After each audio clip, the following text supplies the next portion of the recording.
Ahmad Shahidov joins us. He's the head of the Azerbaijan Institute for Democracy and Human Rights, and he joins me now live from Baku. Thank you so much for joining us on the program. First off, I just want to get your thoughts on Azerbaijan's victory.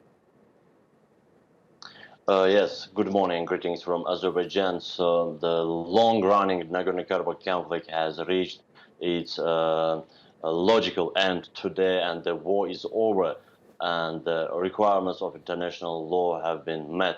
So over the past 50 days, Azerbaijan has exercised its sovereign right to conduct successful military operations, primarily to protect its civilians and liberate its occupied territories. And 2 days ago, the strategically important city of Shusha was liberated, and the logical end of the Nagorno-Karabakh war came.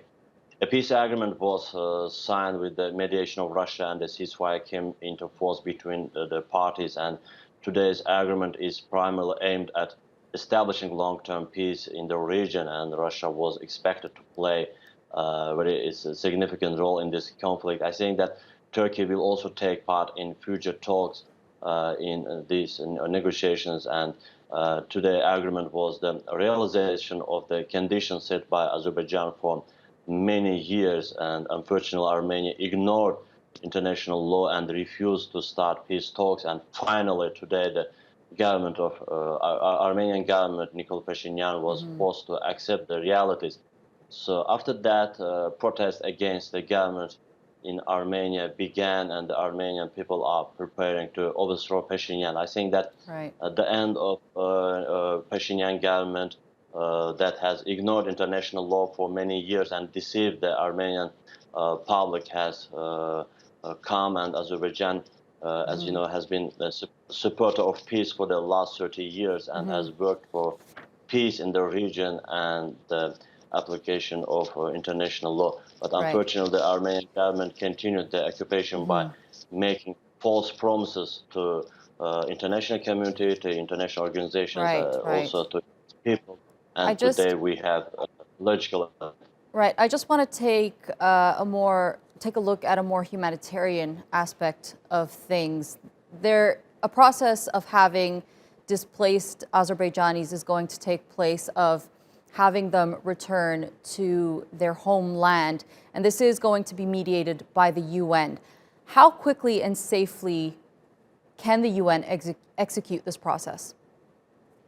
You know, today's agreement has a huge part of humanitarian aspects. First of all, the refugees from Azerbaijan will return to these lands, to occupied lands, to Nagorno-Karabakh, and the exchange of prisoners of war and captures from both sides will be implemented. Then, you know, there are a lot of prisoners of war in both sides. I think it's very important. At the same time, the transportation and some contacts between Nakhchivan Autonomous Republic. This is another significance of today's agreement is related to Nakhchivan. The document established the connection of Nakhchivan with the main part of Azerbaijan, and the opening of all communications and the roads, as well as the fact that new transport and communications infrastructure can and should be created. So this agreement has humanitarian points as well regarding the returning of refugees and IDPs to their homes, exchanging of dead bodies from both sides, also exchange the prisoners of war, captures, and this kind of humanitarian issues has this ceasefire agreement, peace agreement.